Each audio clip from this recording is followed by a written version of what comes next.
Hello, my name is Kim Roberts and I'm delighted to welcome you to Henry's webinar hosted by GovConnect. Here at Henry, we're passionate about children getting a healthy start in life, and we've been transforming traditional approaches to tackling child obesity for the last 10 years. In the next hour, I'll be sharing what we've learned about how we can get children off to a great start and the impact of the Henry approach.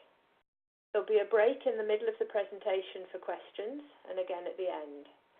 My colleagues Tom Berry and Di Swanston are here with me, and we'll be collecting questions as you send them in for us to discuss.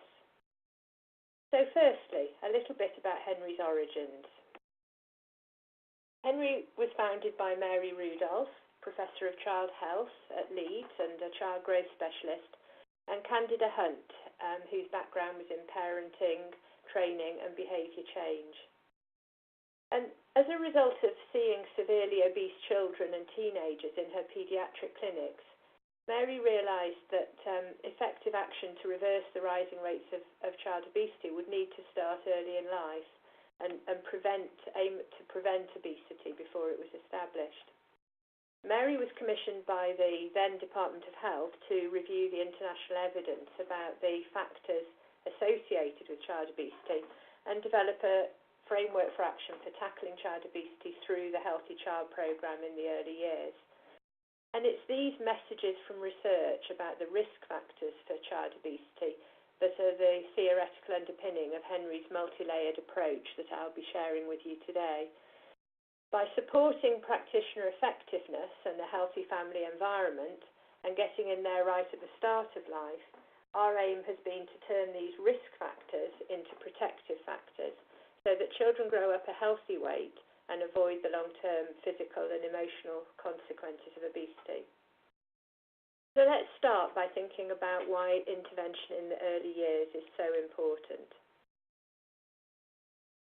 I imagine that most of us would agree that habits are extremely hard to break once they're established. So helping children develop healthy habits and food preferences right from the start, rather than trying to change ingrained habits later on, is crucial. The birth of a child and bringing up a young child is a time of hope in most people's lives. Parents really want to get things right for their baby or young child and tend to be receptive to support during these years. And on a practical level, it's also a time when they have much more contact with health professionals. So there's the opportunity there to access parents and to make a difference as part of universal services. The data on obesity rates at age 5 also point to the need for more effective intervention in the preschool years. Shockingly, almost 1 in 4 children in this country are already overweight or obese by the time they start school, putting them at risk of lifelong physical and emotional health problems. And ours may be the first generation where our children have a shorter average life expectancy than their parents.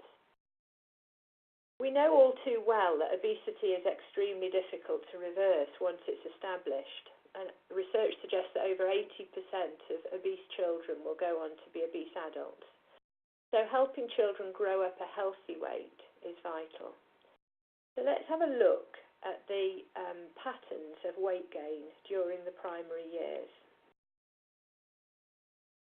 Longitudinal data from the National Child Measurement Programme, published by Public Health England last year, shows us just how heavily the odds are stacked against children who start school obese. Only 1 in 20 will be a healthy weight when they leave primary school. Conversely, if children start school a healthy weight, 75% will remain a healthy weight as they enter their teenage years and are much more likely to remain a healthy weight in adult life. But let's just think about how early in life we need to provide support if we're going to prevent obesity before it's established and help children start school at a healthy weight and therefore have a much more positive trajectory in their school years. Recent data from the Health Survey for England found that 11% of children aged between 2 and 4 years are already obese, and this is similar to the levels that we see in reception.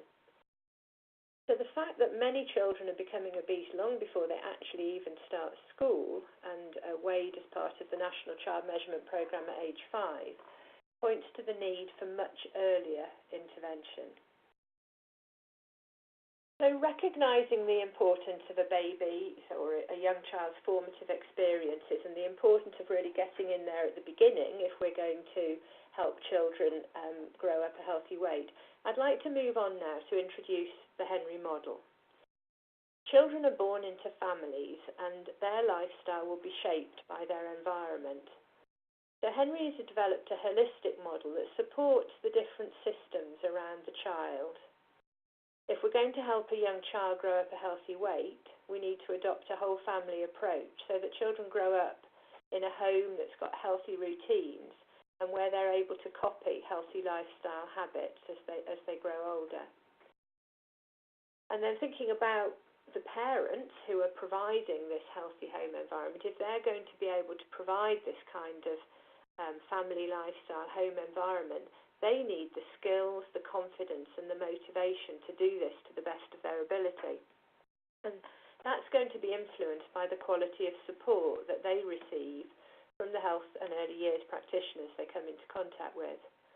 And then thinking about the wider communities in which families live and children grow up. We talk a lot about a whole systems approach and really recognise the influence of the obesogenic environment on all of us and on young families. So we need to include action to address this obesogenic environment and make sure that healthy choices are easy choices. So what does this multi-layered approach look like in practice? Henry's developed a holistic package of interventions that include workforce development, support for parents at key moments such as early infant feeding and introducing solids, a group program for parents that helps them adopt a healthy family lifestyle for the whole family, targeted one-to-one support and peer support in local communities, as well as a range of accessible and interactive resources for parents and practitioners to access. So I'm going to be saying a little bit more about each of these in turn, but I'd like to start with training for practitioners who are working with young families as part of their roles. Having the confidence to have sensitive and effective conversations about weight and lifestyle is really the starting point for providing effective support to families. But research shows that, worryingly, 74% of practitioners don't feel comfortable discussing obesity. And of those that do, screw up the courage to do so, over 86% actually don't feel they do so very effectively. And practitioners also talk about not feeling very certain of their ability to actually spot when a child is obese and what patterns of weight gain would indicate the need for additional support. A study of parents' views, on the other hand, about the support that they received when they raised concerns about their child's weight are equally disturbing. Parents typically talked about how their concerns were dismissed, and there's still a widespread myth that weight gain in infancy isn't something to be unduly worried about. These sorts of phrases like, a chubby baby's a healthy baby still persist. So parents found that either their concerns were dismissed or they left the experience feeling judged or criticised, which meant that they were less likely to seek support as their child grew older. And these words of a health visitor on a Henry training describing her work with the mother of an obese 3-year-old, I think really highlight the nature of the problem. I sit there giving her advice, and I know she's not going to follow any of it. And I mentioned earlier that changing old habits is something all of us tend to struggle with, and parents are no different. So when we're supporting a healthy start for a young child, we're usually talking about supporting parental behaviour change rather than simply providing advice if we're actually going to make a difference. So let's think about how practitioners can create the conditions for change in the work that they do with families. Supporting a healthy start is about the messenger, creating the conditions for parental behaviour change, as well as the message, the things that will build the foundations for a child's healthy weight and wider well-being. Let's start with an overview of the messages, which I'll say more about when I talk about our family programmes. So, breastfeeding, the very beginning of a child's life, parenting skills, healthy family routines, a balanced, healthy diet for the whole family, active play, physical activity and sleep, and emotional well-being. These are the elements of a healthy start in life for young children. So what can practitioners do to create the conditions for change at the same time as sharing these important messages about a healthy start with parents? The importance of building relationships is widely acknowledged as the foundation of effective practice. It's something that we all know about, and we know that it makes a real difference. But what does this actually require of practitioners? Building relationships based on trust and respect is all about getting alongside parents, listening and understanding the reality of their lives and their map of the world.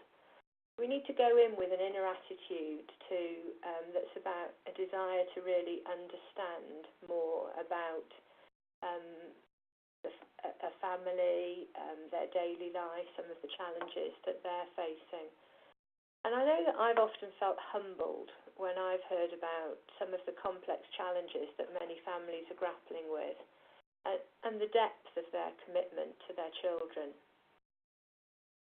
And my own sort of personal mantra, if you like, has been empathy before education. I've come to really believe that when we feel heard and understood, that we're more able to move on from the difficulties that we may be struggling with. We're more able to reflect on our lives and what we would like to change. So it's when we sense that parents aren't able to hear our advice, however well-meaning and however sound it is, that's a clear sign that we need to stop talking and start listening. And getting alongside parents and really listening, rather than simply providing information, also gives us an opportunity to focus on to find out and then focus on what's already going well and what a family's strengths are. Because building confidence as well as motivation is a key part of helping parents to move forward. Parents have to feel that they can make changes. They have to feel confident in their ability to do that. And part of building confidence and motivation is focusing on solutions rather than problems, and helping parents decide on the changes that they would like to make and plan small, doable steps to achieve them. And it's this solution-focused approach that helps parents move from I can't to how will I. And parents, of course, are at very different stages in relation to their readiness to change. I mean, I vividly remember one parent saying to me, it's as much as I can do to get through each day. I can't even begin to think about change. And so we need to start where parents are. And building confidence and motivation for change is a complex task that may require sophisticated and highly developed skills. So Henry's 2-day training helps practitioners to polish these skills and the personal qualities that are part of working in genuine partnership, as well as the knowledge about the factors that support a healthy weight in childhood. We've trained over 12,000 health and early years practitioners, and longitudinal evaluation has found that this brief Henry training has a long-term impact on their practice. Follow-up data through a survey conducted with practitioners who'd done the Henry training up to 5 years earlier showed that over 90% of practitioners who'd done the 2-day Henry training were still using the approach over 12 months later and finding that it had a significant impact on their practice.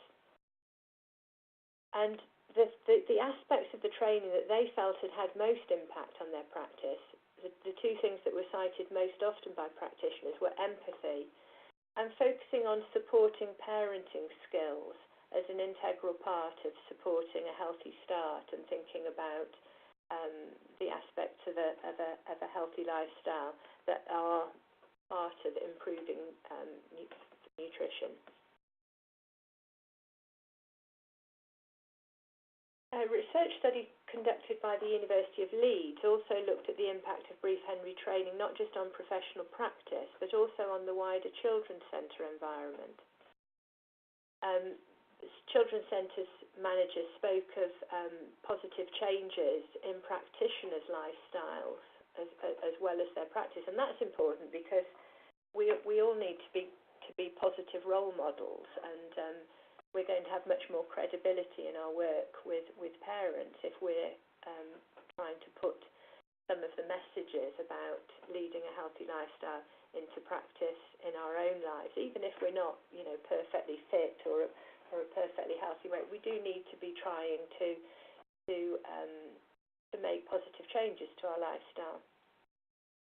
Children's centres also talked about changes that they'd made in the centre environment, such as healthier meals, snacks, portion sizes, and found that the training had also had a positive impact on the team culture, the way team members supported one another, and were just much more proactive in promoting and bringing up issues that would support a healthy lifestyle with the families using the centre. So before we take our first break for questions, I'd like to share with you the example of Leeds as a local case study of how effective local partnership between Henry and a local public health team can lead to some real change. So Henry's been working in Leeds for the last 7 years, originally with the Primary Care Trust, and more recently with the City Council, following the transfer of the public health team to the City Council in partnership with the clinical commissioning groups. And over these years, all health visitors and children's centre staff in the city have been Henry trained, and that's over 1,200 staff. And we're now in the process of training the childcare workforce. The model that we've used has been a training the trainers model to cascade the Henry service, so that local staff have been trained to deliver practitioner training, the family group programme and the one-to-one intervention. And we also have teams of volunteer parent champions and Healthy Start mentors working in local communities. So let's have a look at the impact.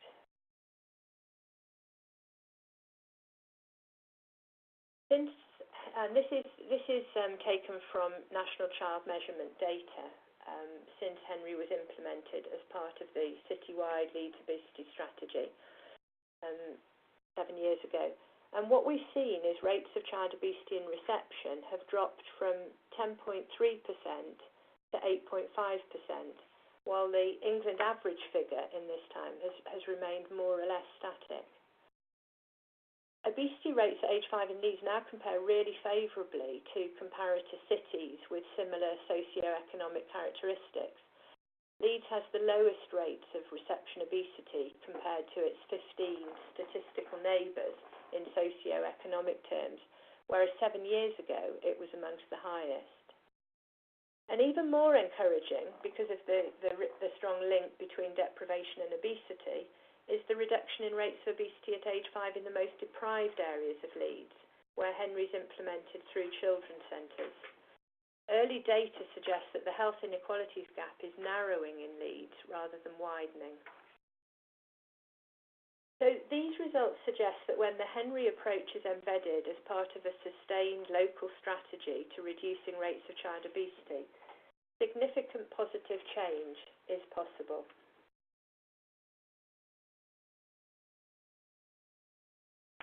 So there'll be now a brief question and answer session before we continue with the presentation. Please do send in any questions that you would like us to discuss. My colleagues have been collecting them, so let me just take a moment to see what we've had in.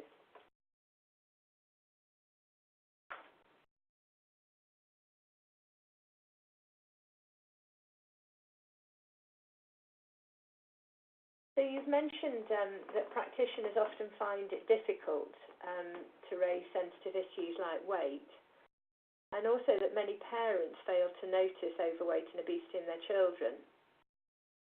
So one question is, how might practitioners go about raising the issue with parents who may not recognise that their child's overweight, and how can they do this in a way that will motivate rather than upset or alienate the parent?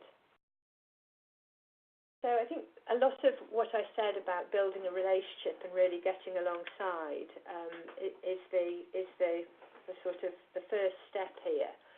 In the Henry training, we talk about opening the door, and how we respond in these early moments of a conversation is going to really affect whether the parent wants to have a longer conversation with us and start to really think about lifestyle and weight issues, or whether they just close down.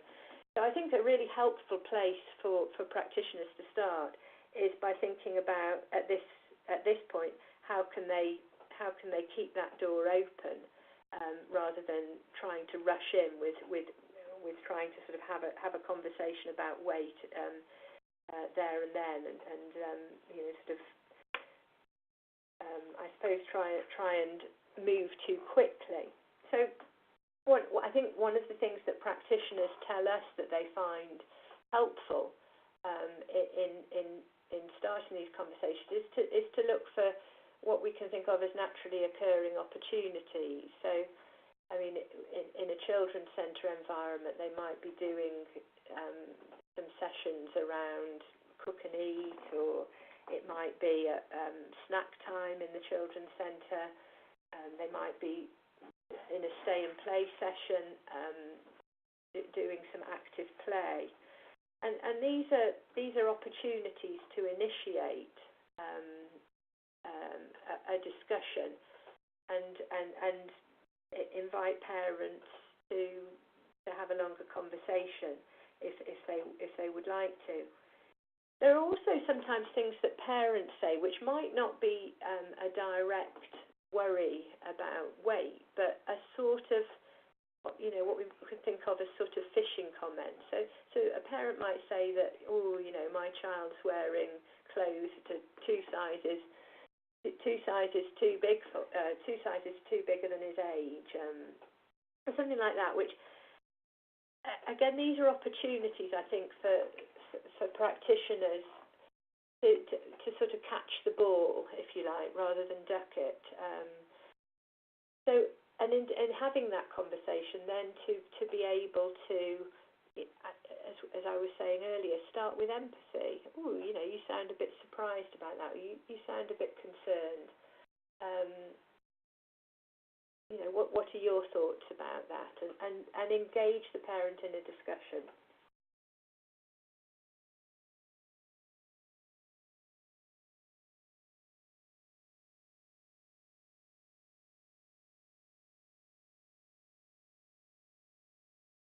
So I'm just looking at other questions. Sorry, there's a pause here because we've got a flurry of activity going on at the Henry end here as we look at the questions. So another question that's come in is about breastfeeding, and a question about what initiatives and programs are delivered by Henry. I'll be talking a little bit more about breastfeeding in the second half of the presentation, but where we're commissioned to do so, Henry does provide infant feeding support. So, for instance, in the London Borough of Waltham Forest, where Henry has been commissioned to deliver a Best Start service, we employ a team of infant feeding practitioners who provide that support for breastfeeding and optimal bottle feeding right from the very start. So they're contacting parents within the early days after birth, and really finding out what parents' plans are, providing that kind of support that can make all the difference, because we know the benefits of breastfeeding, but we do need to help parents through those early days so that they are able to establish breastfeeding. So I'm going to continue with the presentation now. There will be more time for questions at the end, so do keep them coming, and my colleagues will gather them in.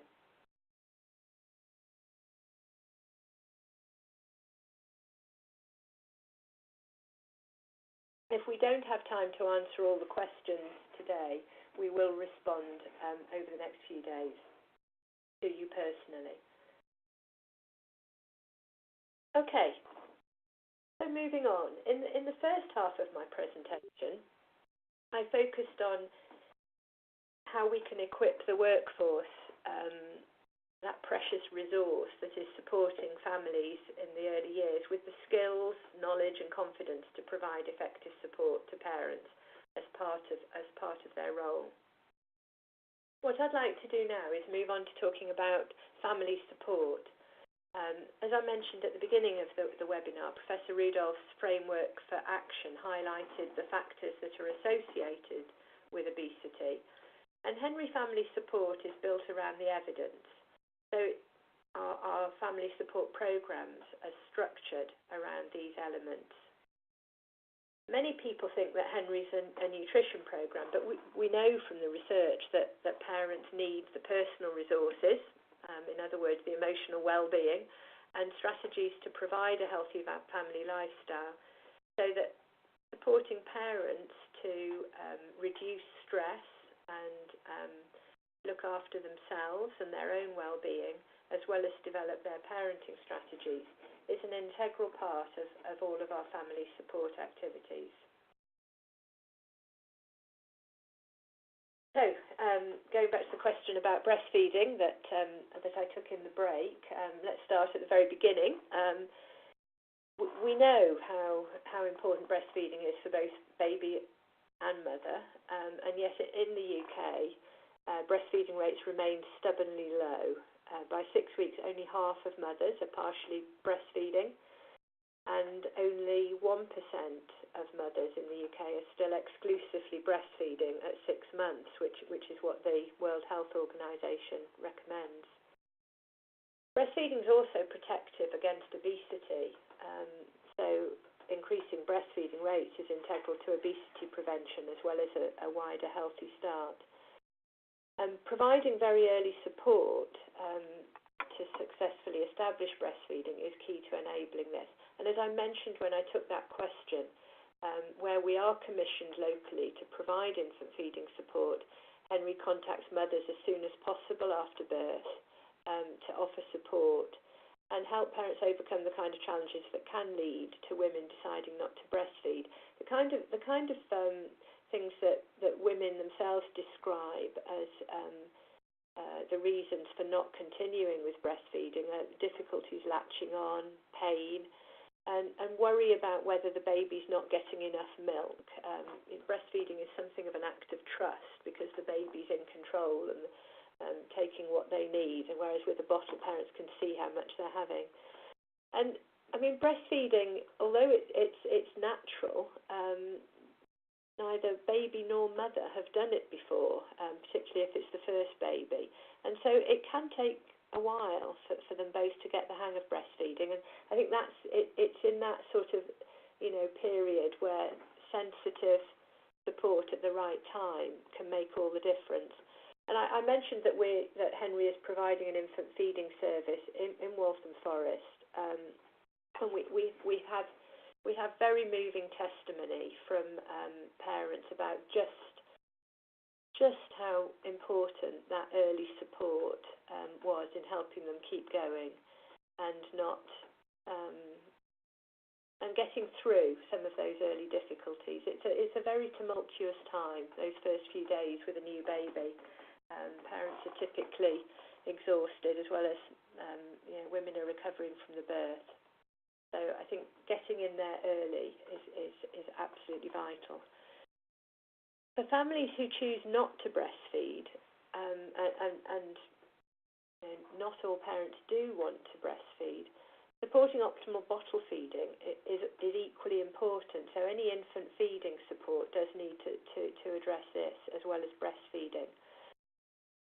It's very easy to overfeed a bottle-fed baby because parents can see how much is left in the bottle, and they follow the instructions on the tin, and may well be tempted to encourage the baby to carry on drinking because the tin says that's how much the baby should be having, even when the baby's clearly lost interest and has stopped drinking.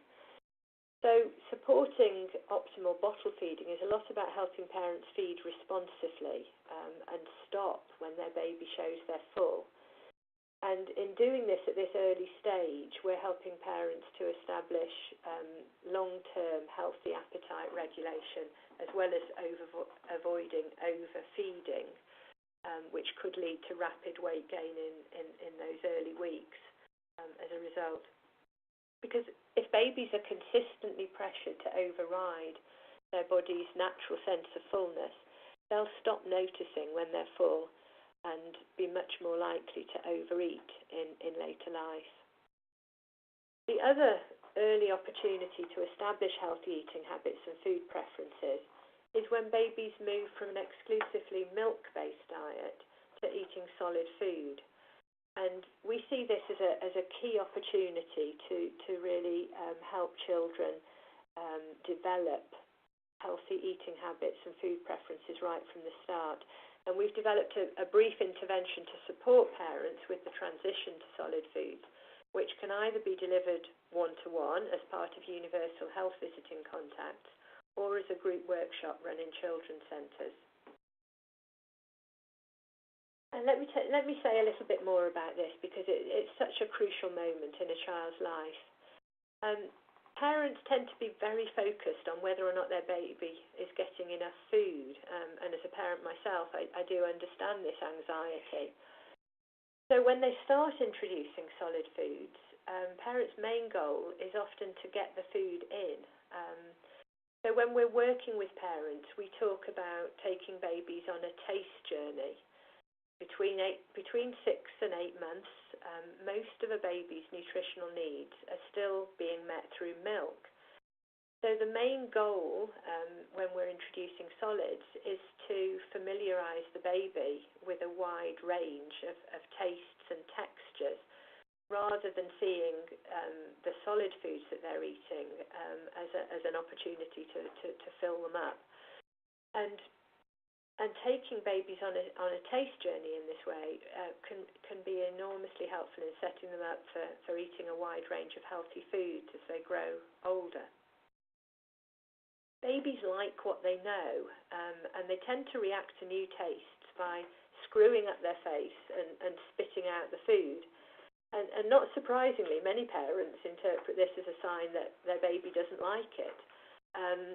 But if they respond by deciding that their baby simply doesn't like, say, broccoli, and go back to the apple puree that their baby is eating quite happily, they risk missing the opportunity to develop their baby's palate and are much more likely to end up with a very picky eater by toddlerhood.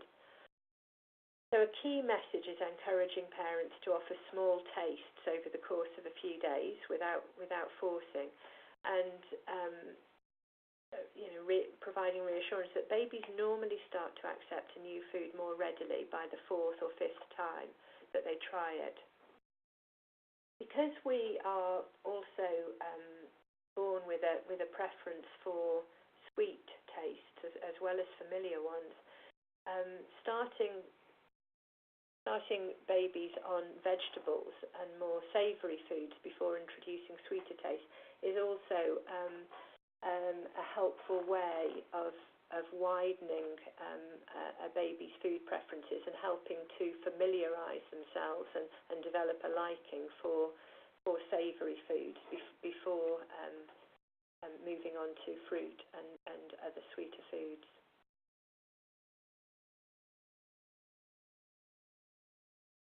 So I'd like to say a little bit now about the Henry Healthy Families programme. I spoke earlier about, children grow up in families. So the Henry Group programme focuses on helping parents provide a healthy lifestyle for the whole family. It's a way of bringing parents together to share ideas, challenges and support, as well as learn new skills, strategies and knowledge. It's an 8-week programme. It's very interactive, as I mentioned, and experiential, and it's very popular with parents. The average retention rate is 83%. We've had about over 5,000 parents do the programme now, and at the moment it's being delivered in around 40 local authorities. It's delivered on both a group programme or a one-to-one programme.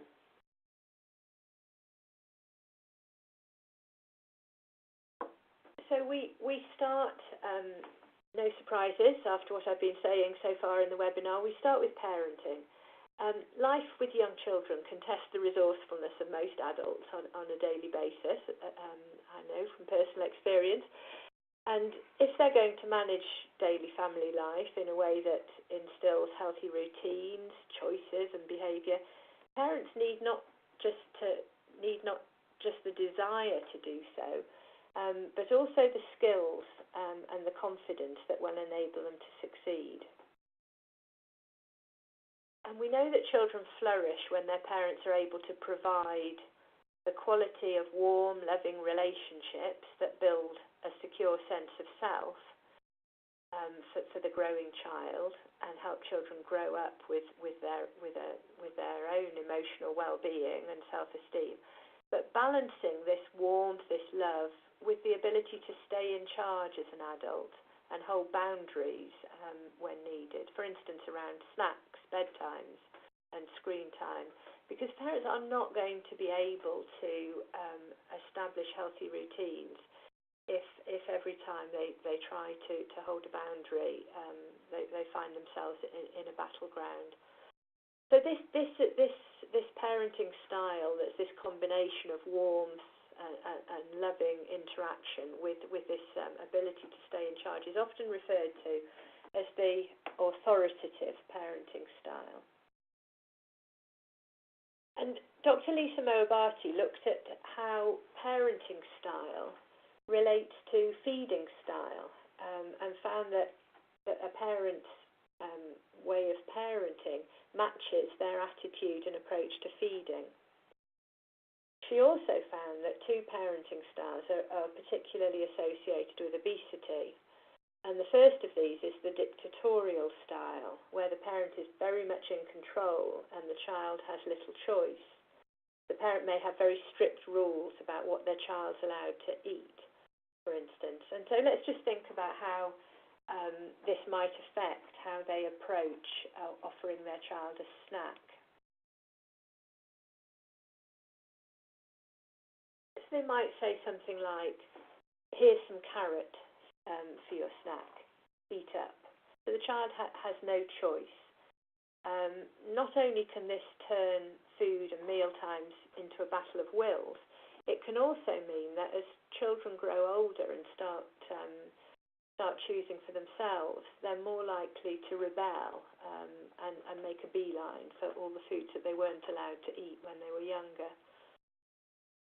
The other parenting style that's associated with obesity is the indulgent or permissive style, where it's often the child that is in charge. So parents are very warm and loving, but aren't able or don't generally hold boundaries as part of daily life.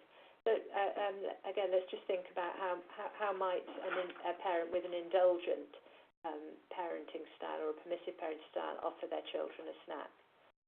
They might say, "What would you like for your snack?" So the child has got too wide a choice. I think we can probably all imagine what a child might say in that situation. So then thinking about the authoritative parenting style, which enables some choice for the child, but leaves the parent in charge. So they might say, "Here's some carrot and tomato for your snack. You choose." And we talk about this as guided choices, offering a child a choice between two healthy and acceptable alternatives.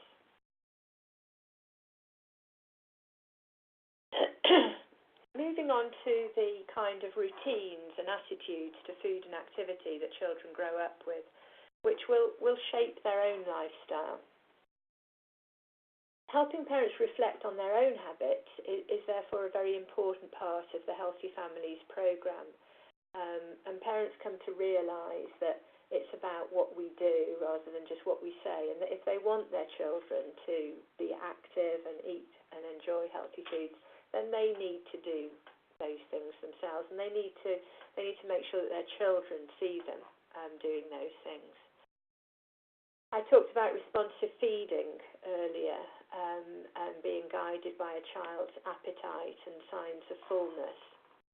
And parents are often surprised by how small child portions are, and may not trust that their child's had enough. And this is one area where old habits tend to die particularly hard, I find. I mean, most of us were told to finish what was on our plate as children, and find it hard not to urge our children to eat up.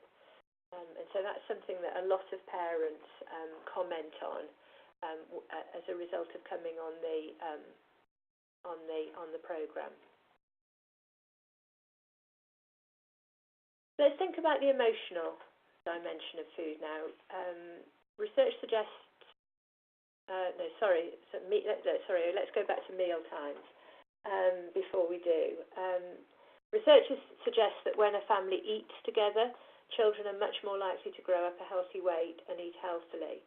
So let's look at the kind of mealtime routines that help children develop healthy attitudes to food and enjoy eating well. Sitting together with no distractions such as TV and phone,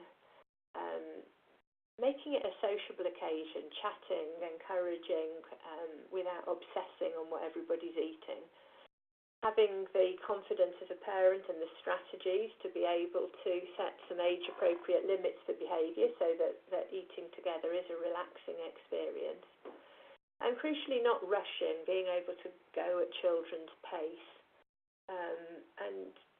and parents eating and enjoying healthy food with their children.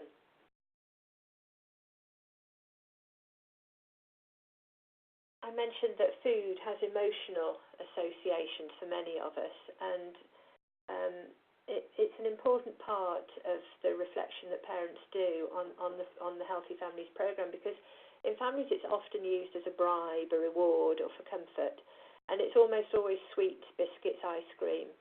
You know, after all, when's the last time that you were in a supermarket and heard a parent saying to their child, "You've been so helpful while we did the shopping, I'm going to get you a carrot to eat on the way home." It just doesn't happen. But equally, it's counterproductive for parents to completely withhold what are often, I think, unhelpfully referred to as treat foods, because this makes sweets and chocolate forbidden fruit, and this is likely to increase their appeal. So eating sweets, cakes, biscuits occasionally without making them a big treat will help children make healthy choices in older life and regulate that balance for themselves. Parents also use food as a way of showing love, and showing love is a very important and natural thing for a parent to want to do. So on the Henry program, we help parents think about other ways they can show their love. For instance, through words and hugs. And we use storybooks in the program that parents can read to their children as a way of getting these messages across. And this is one of the storybooks. And I mean, this story shows how that being offered all sorts of different food doesn't do anything to comfort a distraught Henry Bear, and what he really wants is some attention and a cuddle. So the kind of healthy routines and attitudes I've talked about are all part of providing a healthy, balanced diet for young children. And this is one of the things that parents are particularly struck by when they come on the program is, as I mentioned before, child-sized portions. I think parents often have a sort of unrealistic expectation of what a child-sized portion looks like. And so that's very helpful in helping them put a sort of appropriate amount of food on the plate to start with. The other side of growing up a healthy weight and establishing a healthy lifestyle as a child and an adult is activity. And so again, this is something that we are encouraging the whole family to get involved in, thinking about how parents can create opportunities for babies to have as much time unrestrained as possible. And I mean, young children naturally move, and so often it's about helping parents just provide safe places indoors and out for their children to be active. And thinking about the active ways that families can spend their time together, their weekend time, daytime, doing things that they enjoy, because again, parents communicate messages unconsciously to children that are going to influence their own habits. And we know that parents for whom activity is part of their life and something that they enjoy are much more likely to have children who grow up enjoying being active and doing activity as a natural part of daily life. So I'd like now to share some of the results of evaluation of the Henry programme. Dr. Tom Willis at the University of Leeds conducted a national evaluation, the results of which were published in Paediatric Obesity, and are very encouraging. And as a result of these early results, a pilot randomised control trial funded by the National Institute of Health Research is currently underway at the Trials Unit in Leeds. So this slide shows statistically significant increases in parenting efficacy based on Dumpker's validated measure. So with parents feeling more confident in their ability to do a good job and feeling more confident in their ability to hold those all-important boundaries around meal time, screen time, bedtime, being active. Moving on to eating habits and routines, this is the Galan measure. So lower scores indicate desired behaviours. And again, we're seeing some really encouraging, statistically significant changes in family eating behaviour, meal times, parental eating behaviour, that modelling, that were sustained at follow-up.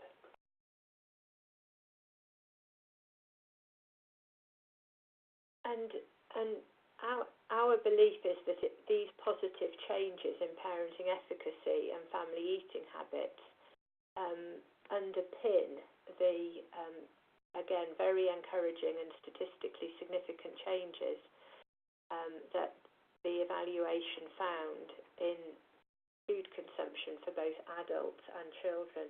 So this is based on Hammond's food frequency questionnaire. This slide shows changes for adults, so statistically significant increases in consumption of fruit, vegetables, and water to drink, and a corresponding decrease in those energy-dense foods and drinks. and this is matched by the changes in children's food consumption at the end of the programme and at follow-up. One of the best-known public health messages is 5 a day, and I think this slide is very helpful in bringing to life some of the changes that families make as a result of coming on the programme. So at the beginning of the programme, 21% of children in the family starting the programme are eating 5 a day, and this is more or less the national average for children in this country. By the end of the programme, this has just about doubled to 41% eating 5 a day. So some really encouraging changes. So in the last part of the webinar, I'd like to move our focus out to local communities and briefly talk about how Henry supports activities to make these local communities healthier and more active places for young children to grow up in. Henry's developed a range of different volunteering models that include breastfeeding peer supporters, providing infant feeding support, parent champions, Healthy Start mentors, and outreach volunteers to engage parents in healthy lifestyle activities. So I'll just very briefly say a little bit about these roles. Let me start with parent champions. These are volunteers who are parents who've done the Henry Group programme and have found it had such a positive impact on their own lives that they wanted to stay involved and help other parents in turn. Parent champions organise a wide range of activities in the community to bring parents and young children together and support a healthy lifestyle. So I just flipped through some of the activities organised by those parent champions: Zumba sessions, street play, and craft sessions to decorate an apron with fruit and vegetables before a volunteer-led cooking session. So moving on now to our Healthy Start mentors, who are volunteers who we recruit and train to deliver structured one-to-one support to parents whose children are at risk of obesity or, there's a sort of issues within the family that would mean that they don't want to access a group programme or it's not appropriate for them. And these volunteers can be particularly helpful in overcoming cultural and language barriers. We've piloted this model over the last 3 years, and some really encouraging and quite interesting evidence from the University of Hertfordshire-led evaluation suggests that family outcomes in one-to-one support delivered by volunteers mirror those achieved when the programme is delivered by practitioners. And the evaluation highlighted that the factors in the Healthy Start mentor project that really supported these positive family outcomes were the quality of the training. It's a 5-day training, the supervision and support that is provided to the volunteers, but crucially the resources that we provide to both volunteers and families, which volunteers said they felt really gave them the confidence to deliver the programme. So to summarise, before we take some final questions, Henry's experience over the last 10 years suggests that adopting a holistic and multi-layered and crucially sustained approach to obesity prevention can help parents make the kind of changes that are needed for children to grow up a healthy weight. Effective intervention includes workforce development, equipping health and early years practitioners with the skills, knowledge and confidence to really make a difference in their work with young families. It includes support for parents so that they have the emotional resources and the parenting skills as well as the knowledge to provide a healthy family environment. And community-based activities so that parents can support one another in adopting a healthier family lifestyle. So thank you for listening to the webinar. I'll leave you with this slide showing our contact details. We'd very much welcome you. Sorry, let me just find the right slide here.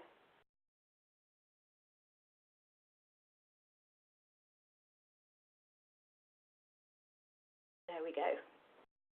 We very much welcome you getting in touch to find out more about the Henry approach. And you may also be interested in the Best Practice Handbook, which Mary Rudolph and myself wrote, that supports all of those working with families to help them get their children off to a great start in life. Okay, so I'm going to just pause while my colleagues here show me the questions that you've been sending in.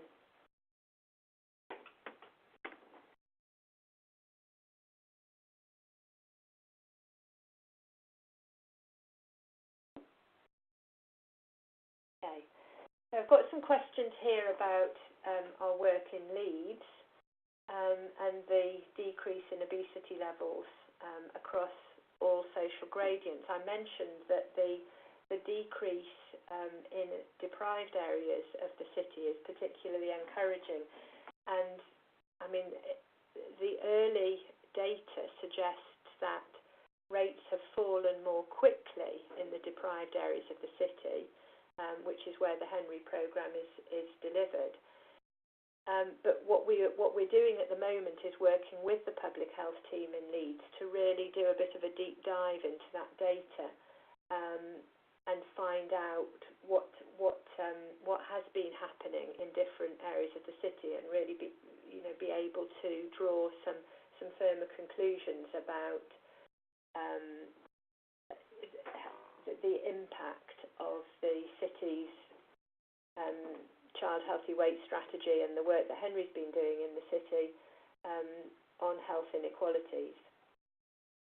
The other question about Leeds that we've had is what did we do to get strategic buy-in to be able to train so many health visitors in Leeds? And I think I'd be delighted to put people in touch with Janice Burberry, who's the head of commissioning, public health commissioning for children and families in Leeds. We've been working with Janice and her team since Henry started in Leeds 8 years ago, and I would say that it is, for me, it's a real example of strategic partnership where the Leeds Commissioner and Henry are really working together to take that sort of long-term strategic approach and to continually be trying to innovate. So, for instance, at the moment we are in the early stages of piloting a new project in Leeds to reach children who are gaining weight rapidly in the early years through GP and primary care through a social prescribing model. So I think in my experience, the thing that really makes a difference to local areas being able to sustain this long-term strategic approach is this vision, and commissioners really driving that sort of embedding of the kind of support that we know will make a difference, because short-term helicoptering in is not going to lead to the sorts of long-term changes that we all want to see for our children.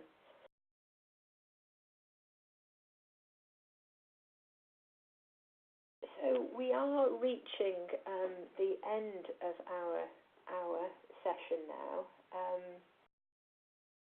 We have had more questions in, and we will try to respond to any of the questions that we were unable to answer over the next week or so. I would like to thank you very much for joining us in the webinar. I'm aware that we've had a lot of questions that we haven't had the opportunity to answer. We will do our best to get back to those. I'll just finish with one last question, which is a very small practical one. What if a family doesn't have a dining table? And this is something that practitioners often ask us, and it's not about sitting around a table, it's about families sitting together and eating rather than eating on the run. So again, we always encourage families to come up with their own solution, and sitting on the floor eating together works just as well as a table. It's about the quality of the interactions between parents and children as they're eating. So thank you. I'm going to end this webinar now, and I would really welcome anybody getting in touch with us to continue the conversation if you would like to. Thank you for listening.